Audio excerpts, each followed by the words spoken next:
क्या है। संत मत में विहंगम योग की चर्चा आती है।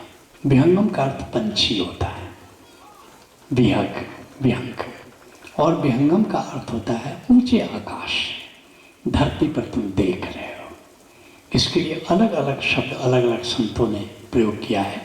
सदाफल महाराज जी ने संत मत के शब्दों में से एक शब्द चुन लिया, विहंगम, और विहंगम योग के नाम से उन्होंने संत मत को प्रचारित किया।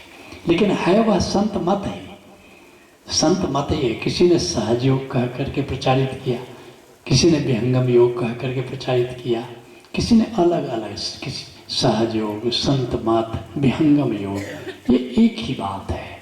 कृष्ण ने उसको कूटस्थ कहा।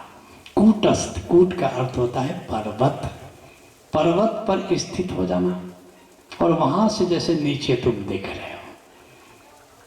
संत मत में जिन्होंने विहंगम कहा, जैसे सदाफल महाराज जी ने, ये परंपरा अभी भी चल रही है, उन्होंने कहा कि नहीं, चिड़िया जैसे एक बाज है, धरती पर देखता है, नजर धरती पर है, ऐसे ही तुम ऊपर उठ जाओ और जो संसार में तुम्हारे जीवन में घटित हो रहा है, आत्मा के तल से उसको देखो।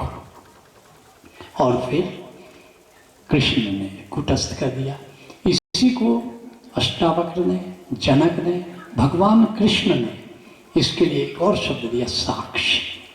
साक्षी का अर्थ क्या है कि अब तुम उस तमाशा के हिस्से नहीं हो, आत्मा के तल पर जाकर के जो भी घटनाएं घट रही हैं उसको तुम देख रहे हो। बनाकर फकीरों का हम देख गालिब, तमाशा अहले जहां देखते हैं। बस फकीर हो तुम देखने वाले हो, तुम उसके हिस्से नहीं हो, तुम उसमें इन्वॉल्व नहीं हो, बस चीजें हो रही हैं, इसको एक साक्षी होकर के तुम देख रहे हो। विहंगम योग का अर्थ वही है जो संत मत में कहते हैं कि तुम ओंकार को जानो, और ओंकार को जानकर ओंकार के जानने वाले को जानो। ओंकार को, नाद को, नूर को जानने वाला कौन है? चैतन्य है। उस चैतन्य को जानो, और चैतन्य को जान करके तुम ऊपर उठ जाओ, जगत के तमाशे से ऊपर उठ जाओ। तुम तमाशे के हिस्सेदार मत बनो, बल्कि तमाशे को देखने वाले तुम बनो। इसलिए विहंगम योग कहो, संत मत कहो, साक्षी कहो, एक ही बात है।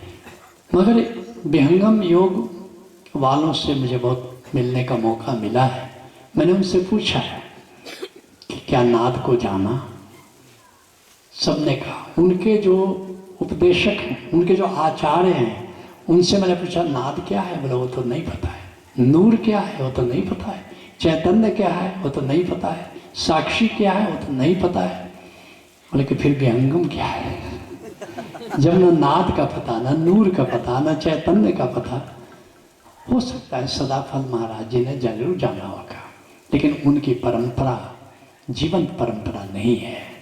उनकी परंपरा की जीवंतता नष्ट हो गई है। शायद ही किसी को वहाँ पता है कि विहंगम क्या है। दर्शक